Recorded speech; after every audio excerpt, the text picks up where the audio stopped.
This is The Fifth Estate, a conversation between young African scholars from the Fort Hall School of Government and Professor Mutahi Ngunyi. This Sunday, we will talk about Uhuru Kenyatta's reign of terror.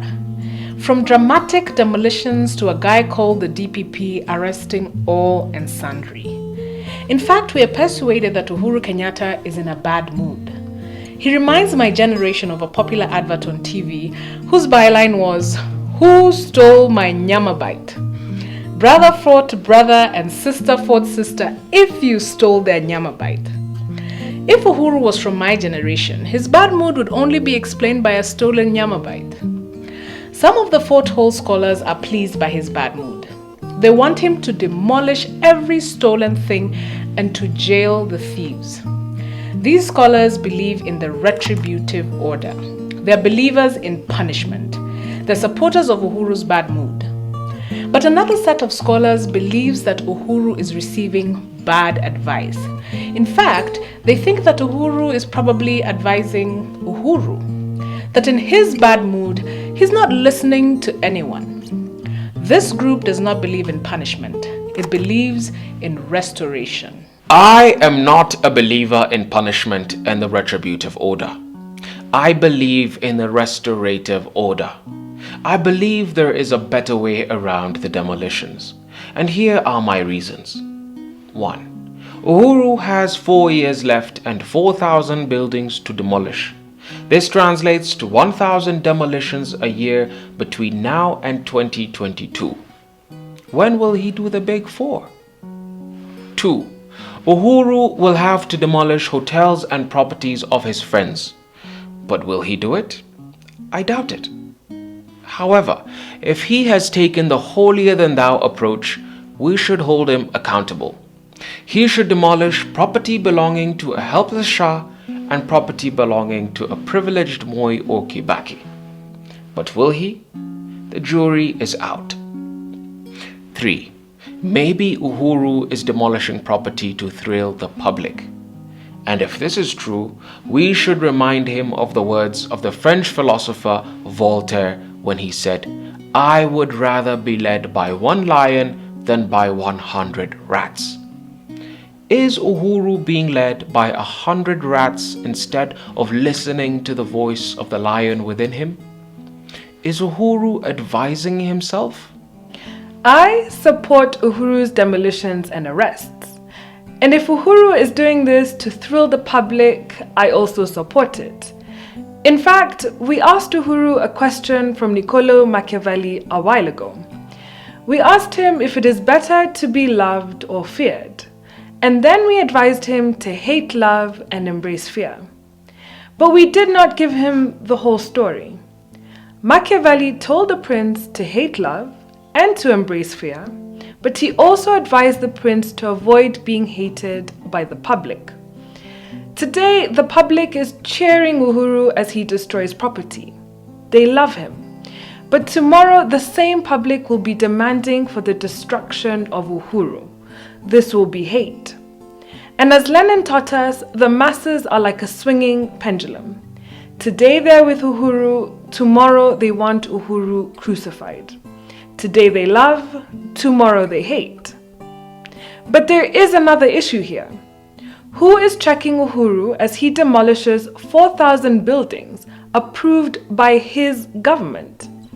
Why is Raila missing in action? And if Raila will not question Uhuru because he has been compromised, is there no other voice in opposition?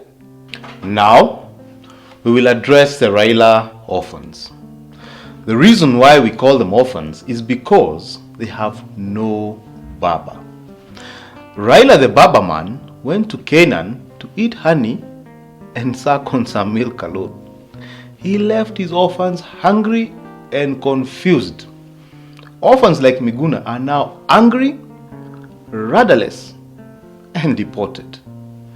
Orphans like young Mutula Kilonzo have now taken to spouting gibberish philosophy. This is why he is misquoting the Bible in the Senate and blaming it on Karl Marx, of all people. But wait a minute. At the Fort Hall School of Government, we actually like the young Mutula Kilonzo. This man is sincere, but he is sincerely wrong. And we like a man who is not always right. After all, God likes the imperfect man. A man who stands up in the Senate and talks Marxist gibberish with passion. But now, we have a challenge for young Mutula Kilonzo. If Babaman was alive politically, do you think the Kibera slums would have been demolished without a fight? If opposition was led by young people, do you think demolishing 4,000 buildings licensed by the same demolishing government would have happened? Mutula can become the leader of the Raila Orphans. Are you seeing what we are seeing? I support Uhuru Kenyatta's reign of terror. I also support its methods of surprise and attack. And bravo to the DPP and DCI. You make us proud. However, there is a camera-shy man we are not giving enough credit. That is the NIS boss. He has used military precision to lead the DPP and DCI to bankable evidence. Without him, this operation would have been impossible. The country is proud of such good men. But as a hopeful young person, I have a few questions. 1. Will the president tire? Will he soft pedal? And I'm asking these questions because the public is with him today and against him tomorrow. They swing like a pendulum, as Lenin taught us. And that is why we are asking the president this. Will he tire? 2. Will he be fair? Will the demolitions target everyone equally? Will the arrests target everyone without discrimination? And how will he deal with the contradictions? For instance, 9 billion was stolen from NYS last year, but 60 people were charged for the loss of 460 million. This means that no one has been charged with the theft of the remaining 8.6 billion. Why? Is this fair? Uhuru should do what Uhuru needs to do. He should consult no one. He should please no one. He should ask no one. He should only follow his own purpose. If advisors are misleading him, Uhuru should advise himself. He should listen to the inner voice within him. And if the public is cheering him on, he should give them the contempt card, because they will cheer him today and crucify him tomorrow. The public is not reliable. But there is one more thing. Uhuru should continue being in a bad mood. Revolutionaries like Fidel Castro, Samora Machel, Jerry Rawlings, and Thomas Sankara moved things because they were always in a bad mood. They had red eyes, they had bad breath, they never combed their hairs, they were always in a bad mood. They were random, they were unpredictable, they were masters of uncertainty. I could be wrong on this, but Uhuru should take a chance. And because his father was a revolutionary, the old Jomo would look Uhuru in the eye today and tell him, take a chance. And if all of us tell Uhuru that he is wrong, then Uhuru should tell us that if I am wrong, I do not choose to be right. Now this kind of defiance, which is part of what we are seeing, is what we call leadership. And now, our final thought. We support what Uhuru Kenyatta is doing. However, what he has is a great idea, but poor execution. Fantastic concept, bad approach. And we will say this point blank. Arresting people over the weekends and locking them up for days is crude. It reminds us of the Nyayo torture chambers. Not good. Uhuru himself was a suspect at the ICC. He was unfairly humiliated before Muzungu courts. He felt the pains of unfair justice.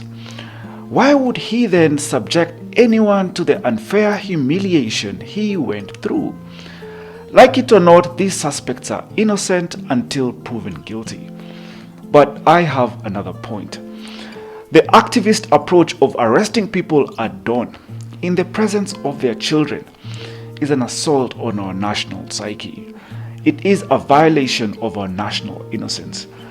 If we embrace this culture of razzmatazz and Walhalla, a culture of sending bulldozers and cameras for the nation to feast on the destruction of property, we will be creating a war economy. In sum, we want to fight corruption, but this war cannot be fought using approaches that are higgledy-piggledy and poorly thought through.